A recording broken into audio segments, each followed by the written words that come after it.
জীবনের পথ ধরে যতদূর হেঁটে চলেছি ততই বিষণ্ণ অভিজ্ঞতার ঝুলি ভারী হয়েছে।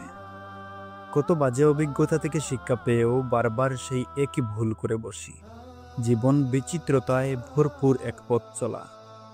পুরনো দিনের কথা মনে পড়লে কতজনের মুখ ভেসে ওঠে, যাদের সঙ্গে এক সময় দিনের সিংহভাগ সময় কেটেছে। আজ তাদের অনেকের সঙ্গেই যোগাযোগ পর্যন্ত নেই। পুরনো কথোপকথনে চোখ বোলালে দেখা যায় কত আপন মানুষ ছিল এক সময়, এখন তারা ভীষণ ব্যস্ত। প্রবাস, দায়িত্ব আর বাস্তবতার চাপে হারিয়ে গেছে অনেক সম্পর্ক। যে বন্ধুটি ছিল সবচেয়ে কাছের, ছিল ভরসার, তার সাথেও এখন ক্রুশ ক্রুশ দূরত্ব। সময় কি নির্মমভাবে বদলায়। সময়ের স্রোতে ভেসে যাওয়া মানুষগুলো এক সময় স্মৃতির শহরে রূপ নেয়, যেখানে যাওয়ার পথ নেই, শুধু ফিরে দেখার ব্যথা থাকে।